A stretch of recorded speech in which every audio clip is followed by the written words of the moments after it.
এই সিলেটে যেসব বিভিন্ন কর্নারে যারা এখন অবস্থান নিয়েছে তাদের বিরুদ্ধে যখন আমরা অবস্থান নিয়েছি সেই মুহূর্তে আজ 1 বছর হল এই জেলা প্রশাসক এই সিলেটের টঙ্গিপাড়ার সেই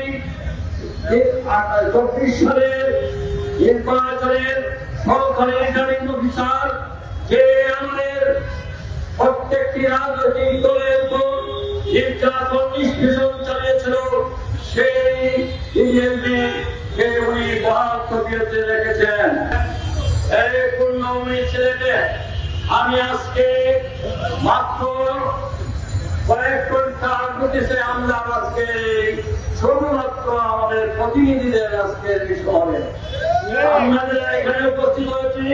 প্রত্যেকটা সেক্টরের প্রতিনিধিরা উপস্থিত। আমাদের এই পরিবহন সেক্টর থেকে 5 তারিখ পর্যন্ত যে ডেডলাইন দেওয়া হয়েছে ওই ডেডলাইনের প্রতি আমার এবং সিলেটের জনগণের সর্বাত্মক সমর্থন থাকলো। 4 তারিখের ভিতরে না শুনলে 5 তারিখে পরিবহন সেক্টরের যে আন্দোলন কর্মসূচি আসবে সেই কর্মসূচিতে আমার সর্বাত্মক সহযোগিতা অব্যাহত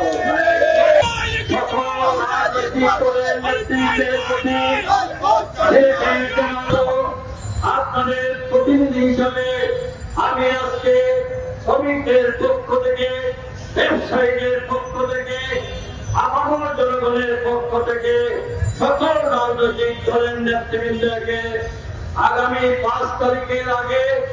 জনগণের ভিত্তিতে গোলটেবিল বৈঠকে বসে আপনার জনগণের কথা শুনেন এরপর অতীতে যেভাবে রাজনৈতিক দলের নেতৃবৃন্দ এবং সামাজিক এবং পরিবহন সেক্টরের সঙ্গে আলোচনা করে আমরা আমাদের ন্যায্য দাবি আদায় করতে আমরা আহ্বান জানাচ্ছি।